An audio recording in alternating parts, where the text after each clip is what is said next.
नमस्कार। स्वामी विवेकानंद जी द्वारा रचित भक्ति योग अध्याय 5 गुरु और शिष्य के लक्षण। अब विचार करना है कि गुरु की पहचान क्या है। सूर्य को प्रकाश में लाने के लिए मशाल की आवश्यकता नहीं होती। उसे देखने के लिए हमें दिया नहीं जलाना पड़ता।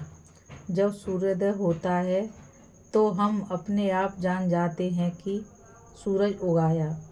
इसी प्रकार जब हमारी सहायता के लिए गुरु का आगमन होता है तो आत्मा अपने आप जान लेती है कि उस पर अब सत्य सूर्य की किरणें पड़ने लगी हैं। सत्य स्वयं ही प्रमाण है।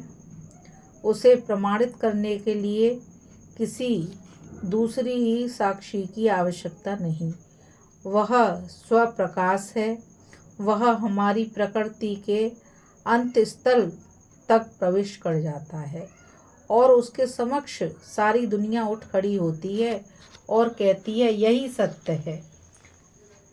जिन आचार्यों के हृदय में सत्य और ज्ञान सूर्य के समान देदीप्यमान होते हैं, वे संसार में सर्वोच्च महापुरुष हैं और अधिकांश मानव जाति द्वारा उनकी उपासना ईश्वर के रूप में होती है। परंतु उनकी अपेक्षा अल्प ज्ञान वाले व्यक्तियों से भी हम आध्यात्मिक सहायता ले सकते हैं, पर हम में वह अंतर्दृष्टि नहीं है जिससे हम गुरु के संबंध में यथार्थ विचार कर सकें। अतएव गुरु और शिष्य दोनों के संबंध में कुछ परख और शर्तें आवश्यक हैं। शिष्य के लिए आवश्यक है कि उसमें पवित्रता, सच्ची ज्ञान पिपासा और अध्यवसाय हो। अब अपवित्र आत्मा कभी यथार्थ धार्मिक नहीं हो सकती। धार्मिक होने के लिए तन, मन और वचन की शुद्धता नितांत आवश्यक है।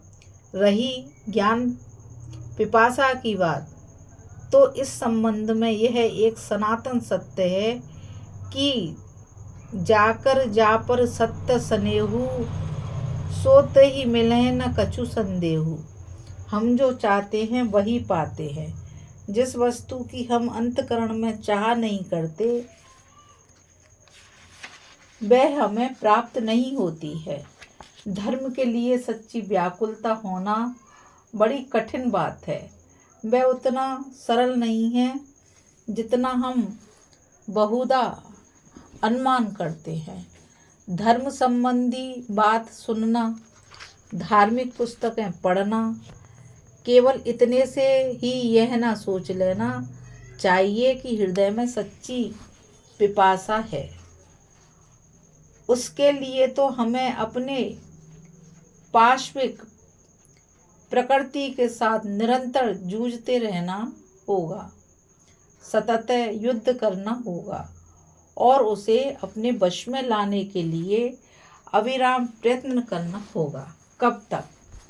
जब तक हमारे हृदय में धर्म के लिए सच्ची व्याकुलता उत्पन्न ना हो जाए, जब तक विजयश्री हमारे हाथ ना लग जाए। यह कोई 1 या 2 दिन की बात तो है नहीं, कुछ वर्ष या कुछ जन्म की भी बात नहीं। इसके लिए संभव है हमें सैकड़ों जन्म तक इसी प्रकार संग्राम करना पड़े। हो सकता है किसी को सिद्धि थोड़े समय में ही प्राप्त हो जाए, पर यदि उसके लिए अनंत काल तक भी बाट जोहनी पड़े तो भी हमें तैयार रहना चाहिए। जो शिष्य इस प्रकार अध्यवसाय के साथ साधना में प्रवृत्त होता है उसे सिद्धि अवश्य प्राप्त होती है। गुरु के संबंध में यह जान लेना आवश्यक है कि उन्हें शास्त्रों का मर्म ज्ञान हो। वैसे तो सारा संसार ही बाइबल, वेद और कुरान पढ़ता है, पर वे तो केवल शब्द राशि है, धर्म की सूखी ठटरी मात्र है। जो गुरु शब्दाडंबर के चक्कर में पड़ जाते हैं। जिनका मन शब्दों की शक्ति में बह जाता है वे भीतर का मर्म खो बैठते हैं। जो शास्त्रों में वास्तविक मर्मज्ञ है वे ही अचल में सच्चे धार्मिक गुरु हैं।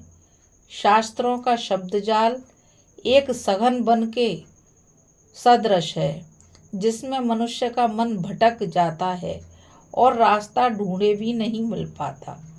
शब्दजाल तो चित्त को भटकाने वाला एक महावन है। विचित्र ढंग की शब्द रचना, सुंदर भाषा में बोलने के विभिन्न प्रकार और शास्त्र मर्म की नाना प्रकार से व्याख्या करना, ये सब पंडितों के भोग के लिए ही है। इनसे अंतर्दृष्टि का विकास नहीं होता। जो लोग इन उपायों से दूसरों को धर्म शिक्षा देते हैं वे केवल अपना पांडित्य प्रदर्शित करना चाहते हैं। उनकी यही इच्छा रहती है कि संसार उन्हें बहुत बड़ा विद्वान मानकर उनका सम्मान करे। संसार के प्रधान आचार्यों में से कोई भी शास्त्रों की इस प्रकार नानाविध व्याख्या करने के झमेले में नहीं पड़ा।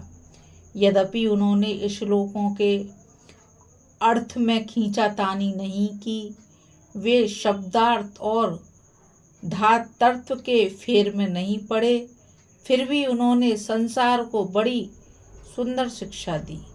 इसके विपरीत उन लोगों ने जिनके पास सिखाने को कुछ भी नहीं, कभी एक आध शब्द को ही पकड़ लिया और उस पर 3 भागों की एक मोटी पुस्तक लिख डाली, जिसमें उस शब्द की उत्पत्ति कैसे हुई, किसने उस शब्द का सबसे पहले उपयोग किया, वह क्या खाता था, वह कितनी देर सोता था, आदि आदि।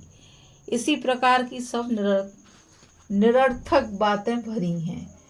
भगवान श्री राम कृष्ण एक कहानी कहा करते थे।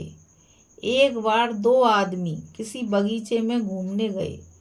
उनमें से एक, जिसकी विषय बुद्धि जरा तेज थी, बगीचे में घूमते ही हिसाब लगाने लगा। यहाँ कितने पेड़ आम के हैं, किस पेड़ में कितने आम हैं, एक एक डाली में कितनी पत्तियाँ हैं, बगीचे की कीमत कितनी हो सकती है, आदि आदि। पर दूसरा आदमी बगीचे के मालिक से भेंट करके एक पेड़ के नीचे बैठ गया और मजे से एक आम गिराकर खाने लगा। अब बताओ तो सही, इन दोनों में कौन ज़्यादा बुद्धिमान है? आम खाओ तो पेट भी भरे, केवल पत्ते गिनने और यह सब हिसाब लगाने से क्या लाभ? यह पत्तियां और डालें गिनना तथा दूसरों को यह सब बताने का भाव बिल्कुल छोड़ दो। यह बात नहीं कि इस सब की कोई उपयोगिता नहीं है, पर धर्म के क्षेत्र में नहीं। इन पत्तियां गिनने वालों में तुम एक भी आध्यात्मिक महापुरुष नहीं पाओगे। मानव जीवन के सर्वोच्च ध्येय, मानव की महत्तम गरिमा धर्म के लिए इतने पत्तियां गिनने के श्रम की आवश्यकता नहीं है। यदि तुम भक्त होना चाहते हो तो तुम्हारे लिए यह जानना बिल्कुल आवश्यक नहीं कि भगवान श्री कृष्ण मथुरा में हुए थे या ब्रज में, वे करते क्या थे, और जब उन्होंने गीता की शिक्षा दी तो उस दिन ठीक ठीक तिथि क्या थी। गीता में कर्तव्य और प्रेम संबंधी जो उदात्त उदाहरण दिए गए हैं उनको अपने जीवन में उतारने का प्रयत्न करो। उनकी आवश्यकता हृदय में अनुभव करो। बस यही तुम्हारे लिए आवश्यक है। उसके प्रणेता के संबंध में अन्य सब विचार तो केवल विद्वान के आमोद के लिए है। वे जो चाहते हैं करें। हम तो उनके पांडित्यपूर्ण विवाद पर केवल शांति शांति कहेंगे और बस आम खाएंगे। गुरु के लिए दूसरी आवश्यक बात है निष्पापता। बहुधा प्रश्न पूछा जाता है, हम गुरु के चरित्र और व्यक्तित्व की ओर ध्यान ही क्यों दें? हमें तो यही देखना चाहिए कि वे क्या कहते हैं और बस उसे ग्रहण कर लेना चाहिए। पर यह बात ठीक नहीं। यदि कोई मनुष्य मुझे गति विज्ञान, रसायन शास्त्र अथवा अन्यथा कोई भौतिक विज्ञान सिखाना चाहे तो उसका चरित्र कैसा भी हो सकता है, क्योंकि इन विषयों के लिए केवल तेज बुद्धि की ही आवश्यकता है। परंतु अध्यात्म विज्ञान के आचार्य यदि अशुद्ध चित्त रहें तो उनमें लेश मात्र भी धर्म का प्रकाश नहीं रह सकता। एक अशुद्ध चित्त व्यक्ति हमें क्या धर्म सिखाएगा? अपने तय आध्यात्मिक सत्य की उपलब्धि करने और दूसरों में उसका संचार करने का एकमात्र उपाय है हृदय और मन की पवित्रता। जब तक चित्त शुद्ध नहीं होती तब तक भगवत दर्शन अथवा उस अतीन्द्रिय सत्ता का आभास तक नहीं मिलता। अतएव गुरु के संबंध में हमें पहले यह जान लेना होगा कि उनका चरित्र कैसा है और तब फिर देखना होगा कि वो कहते क्या हैं। उन्हें पूर्ण रूप से शुद्ध चित्त होना चाहिए, तभी उनके शब्दों का मूल्य होगा, क्योंकि केवल तभी वे सच्चे संचारक हो सकते हैं।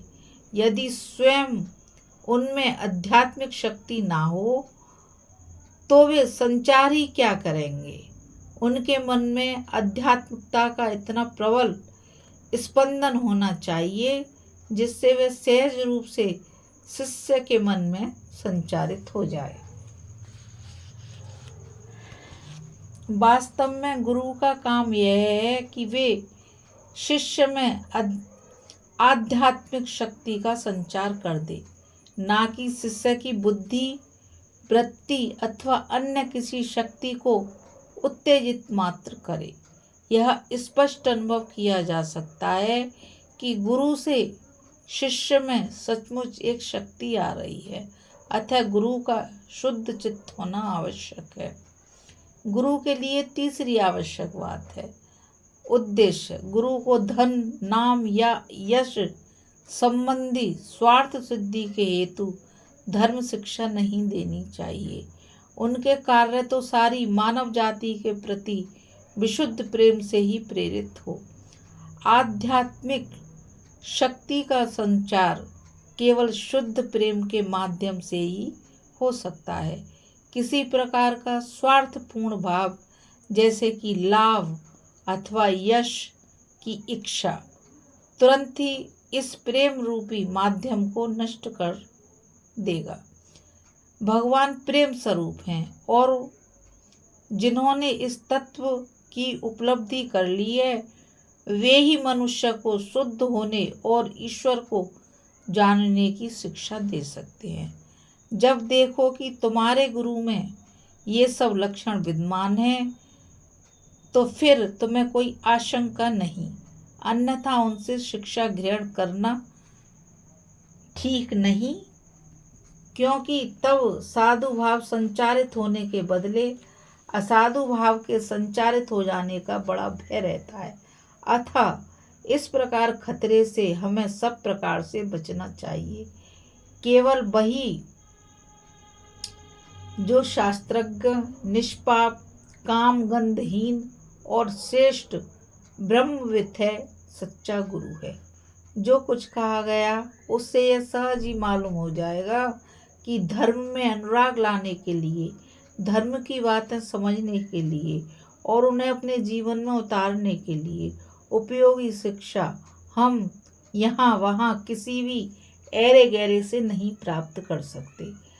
पर्वत उपदेश देते हैं, कल कल बहने वाली झरने विद्या बिखेरते जाते हैं और सर्वत्र शुभ ही शुभ है ये सब बातें कवित्व की दृष्टि से भले ही बड़ी सुंदर हों, पर जब तक स्वयं मनुष्य में सत्य का बीज अपरिस्फुट भाव में भी नहीं है, तब तक दुनिया की कोई भी चीज उसे सत्य का एक कण तक नहीं दे सकती।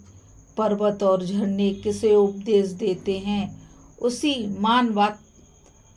उसी मानवात्मा को, जिसके पवित्र हृदय मंदिर का कमल खिल चुका है, और उसे इस सुंदर रूप में विकसित करने वाला ज्ञान प्रकाश सद्गुरु से ही आता है। जब हृदय कमल इस प्रकार खिल जाता है, तब वह पर्वत, झरने, नक्षत्र, सूर्य, चंद्र अथवा इस ब्रह्म में, विश्व में जो कुछ है, सभी से शिक्षा ग्रहण कर सकता है। परंतु जिसका हृदय कमल अभी तक खिला नहीं, वह तो इन सब में पर्वत आदि के सिवा और कुछ न देख पाएगा। एक अंधा यदि अजायब घर में जाए तो उससे क्या होगा? पहले उसे आंखें दो, तब कहीं वह समझ सकेगा कि वहाँ की भिन्न भिन्न वस्तुओं से क्या शिक्षा मिल सकती है। गुरु ही धर्म पिपासु की आंखें खोलने वाले होते हैं। अतः गुरु के साथ हमारा संबंध ठीक वैसा ही है जैसा पूर्वज के साथ उसके वंशज का।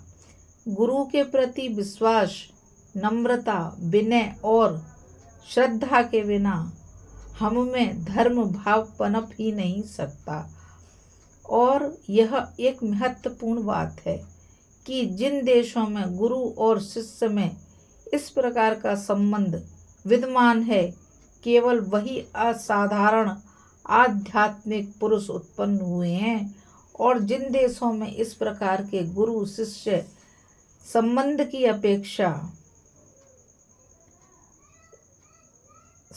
की उपेक्षा हुई है, वहाँ धर्म गुरु एक वक्ता मात्र रह गया है। गुरु को मतलब रहता है अपनी दक्षिणा से, और शिष्य को मतलब रहता है गुरु के शब्दों से, जिन्हें वह अपने मस्तिष्क में ठूंस लेना चाहता है। यह हो गया कि बस दोनों अपना अपना रास्ता नापते हैं। वहाँ आध्यात्मिकता का बिल्कुल नहीं के बराबर ही रहता है। ना कोई शक्ति संचार करने वाला होता है और ना कोई उसका ग्रहण करने वाला होता है। ऐसे लोगों के लिए धर्म एक व्यवसाय हो जाता है। वे सोचते हैं कि उसे खरीद सकते हैं। ईश्वर करते कि धर्म इतना सुलभ हो जाता, पर दुर्भाग्य ऐसा हो नहीं सकता।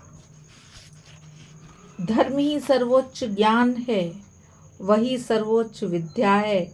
वह पैसों से नहीं मिल सकता और ना पुस्तकों से ही। तुम भले ही संसार का कोना कोना छान डालो, हिमालय, अल्प्स और काकेशस के शिखर पर चढ़ जाओ, अथवा समुद्र का तल भी नाप डालो, तिब्बत और गोबी मरुभूमि की धूल छान मार डालो, पर जब तक तुम्हारा हृदय धर्म को ग्रहण करने के लिए तैयार नहीं हो जाता और जब तक गुरु का आगमन नहीं होता, तब तक तुम धर्म को कहीं ना पाओगे। और ये विधाता निर्दिष्ट गुरु प्राप्त हो जाए तो उनके निकट बालकवत विश्वास और सरलता के साथ अपना हृदय खोल दो और साक्षात ईश्वर ज्ञान से उनकी सेवा करो। जो लोग इस प्रकार प्रेम और श्रद्धा संपन्न होकर सत्य की खोज करते हैं, उनके निकट सत्य स्वरूप भगवान, सत्य शिव और सौंदर्य के अलौकिक तत्वों को प्रकट कर देते हैं। जय श्री कृष्णा। अभी हमने स्वामी जी के गुरु और शिष्य के लक्षण के बारे में पढ़ा। कल हम छठे अध्याय में अवतार पढ़ेंगे। राधे राधे, जय श्री कृष्ण। अब मैं आप लोगों से यही कहूँगी कि आप सभी इस चैनल को ज़्यादा से ज़्यादा लाइक, शेयर और सब्सक्राइब करिए ताकि ये अथाह ज्ञान अधिक से अधिक लोगों तक पहुंच सके। नमस्कार।